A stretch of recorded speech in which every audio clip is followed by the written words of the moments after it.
The Boy Who Lost His Face by Louis Sachar. 24. Thursday. David was wearing socks, no shoes. I made orange juice, he said, holding the pitcher in his hand. Anybody want some? That's very nice, thank you, said his mother. David poured a glass for his mother, holding the glass in one hand and the pitcher in the other. His feet slid a little bit as he handed it to her. Dad, he asked. Sure, said his father. Careful not too full. He didn't spill a drop. Hey, Ricky, you want some orange juice? He asked as his brother entered the kitchen. I'm not thirsty, said Ricky. David put down the pitcher. Ricky walked over, picked up the pitcher, and poured himself a glass of orange juice.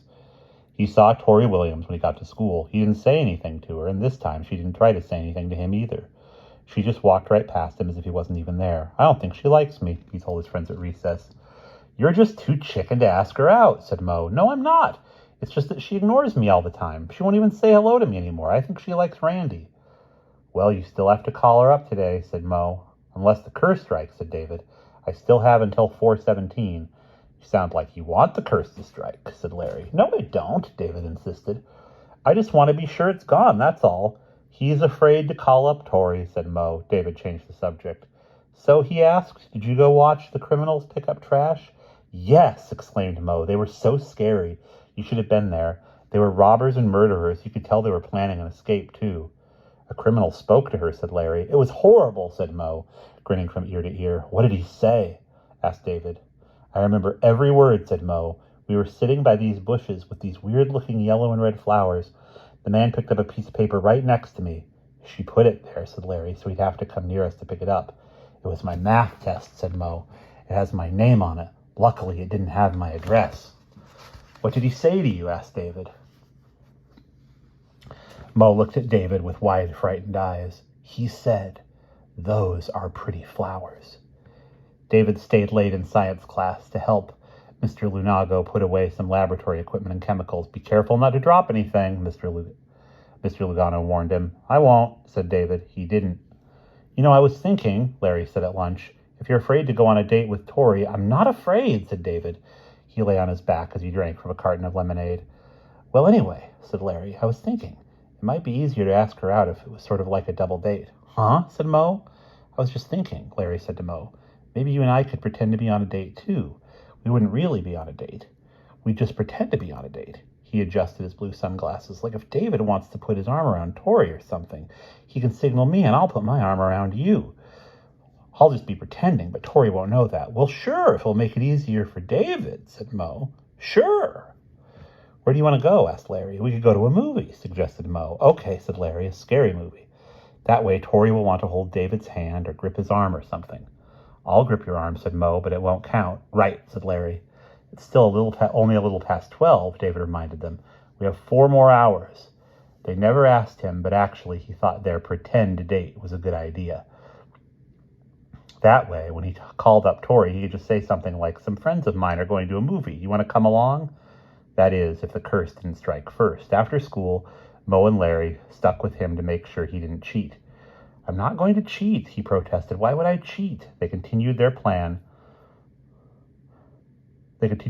their pretend date.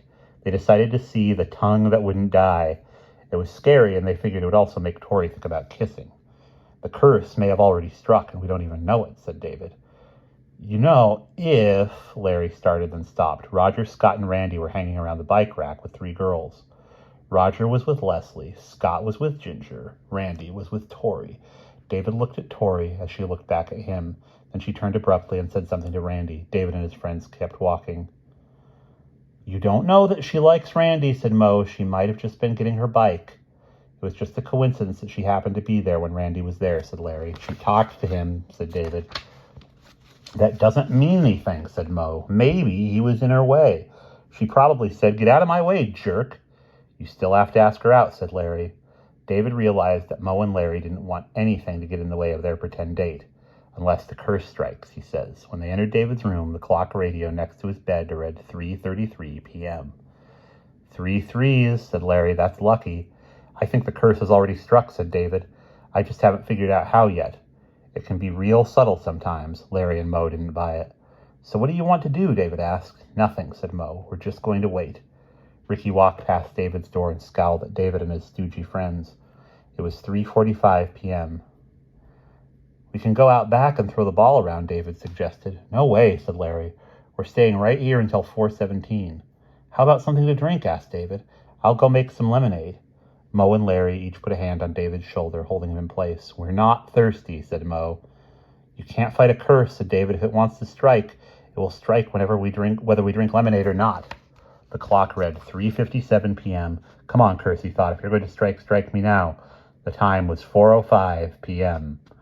I have to go to the bathroom, said David. Not yet, said Mo. Look, do you want me to go in my pants? That could be part of the curse. I'll go with you, said Larry. I can go to the bathroom by myself. I'm going with you. Don't let him try anything, warned Mo. Mo waited outside the bathroom door while Larry went in with David. He did what he had to do, flushed the toilet, washed his hands, and started toward the door. You're fly, said Larry. I was just about to do that, said David. He zipped it up. So how'd it go? Asked Mo. He tried to walk out with his zipper down, said Larry, so you'd see his underwear. I did not, David exclaimed. I can't believe you'd think I'd do that. They escorted him back to his room, as if he was some kind of prisoner. It was 4:13 p.m. They watched the numbers change. 4:15, 4:16. David looked up at the ceiling as if he hoped the roof would cave in. 4:17. And that's the end of chapter 24.